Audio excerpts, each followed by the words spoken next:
ABC News exclusive, a gripping inside account of what really happened when little Ethan was kidnapped off his school bus in Alabama. All reported by our Chief Justice correspondent, Pierre Thomas. And Pierre, this information, these tapes are just extraordinary, and they show the epitome of heroism. Good morning, George. It really is. We're going to give our friends at home unprecedented access to what really happened when little Ethan was kidnapped. It was a situation far more dangerous than we ever knew, and we will actually hear from the kidnapper for the first time. It's a story about good and evil, about heroes and people willing to make unbelievable sacrifices. The 21 children are almost home when Jimmy Lee Dykes, known as the mean man of the neighborhood, storms onto their Alabama school bus wielding a gun.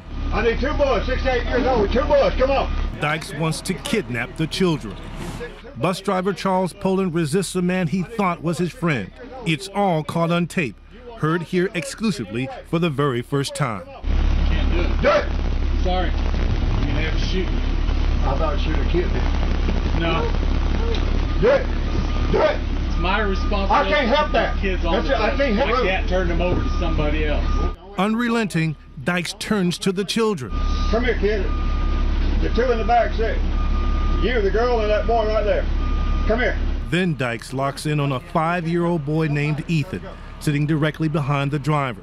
Poland pleads not Ethan and heroically puts himself between Ethan and Dykes. The other children are screaming and hiding behind their seats. 15-year-old Trey Watts has the courage to dial 911. He's asking for kids. He's asking for kids? Yes, ma'am. He's aiming the gun at the bus driver? Yes, ma'am. Oh my gosh, what's going on? What's happening, Dad? What's he doing now, honey? Poland dies after being shot 5 times. Suspect has removed the child from the bus. Dykes drags Ethan to an underground bunker he has secretly built on his property. Ethan has autism and no one knows how he's going to react.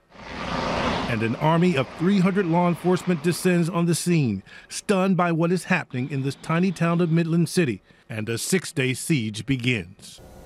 My heart just stopped. We spoke exclusively with key members of the team of federal, state, and local authorities who fought to save Ethan's life. We thought Ethan was going to die. This is the bunker seen for the first time, 12 feet below ground, only 8 feet by 6 feet, about the size of a parking space. It has ventilation, electricity, bunk beds, painstakingly built over months. Dykes tells police to speak to him through this plastic pipe, which has a deadly surprise. There's a bomb in it. They were on top of the pipe that he could have detonated the bomb at any time. I was immediately concerned. The FBI quickly dispatches Molly Ammon, one of its top behavioral scientists, to Alabama. He was angry, but intelligent and controlled. Police are choosing their words carefully. I want to thank him for taking care of our child. They know Dykes is watching TV, but Dykes grows more belligerent. It is now day 6. Listen as he rants at negotiators. And you just go ahead and send some down that damn funnel up there to their death. Dykes is furious at the government. I have the ability and I have the to show just how corrupt this damn system is, just how corrupt you people are. Negotiator Sean Van Slyke says Dykes only saw one option, killing himself as some sort of grandiose statement.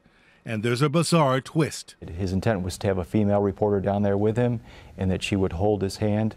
Well, in fact, he got his final message out to the world and then committed suicide in her presence. The danger to Ethan is increasing every second. He was handling the weapons and the bomb inside the bunker on a more frequent basis. And Dykes has a diabolical plan for Ethan. Jim Dykes relayed to the negotiators, if anything happens to me, I have told Ethan to pull the trigger. That meant he had told Ethan to detonate the IED, the second IED that was inside the bunker. He's teaching Ethan to kill himself.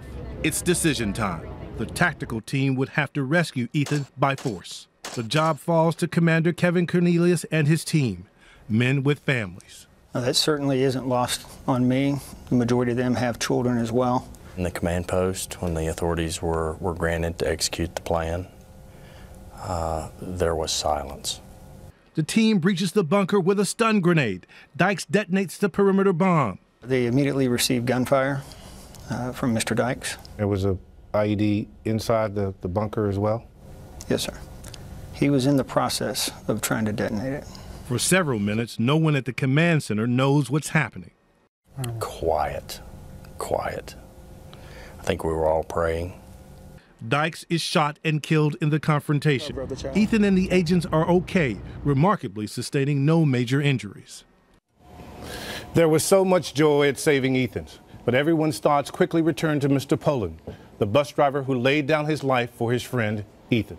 A true hero, just like the FBI agents who went down that black hole to save a little boy's life. Boy, selfless act after selfless act. Just incredible, Pierre. You know, and so many times, you know, people at home, they watch the story as it unfolds because it took days.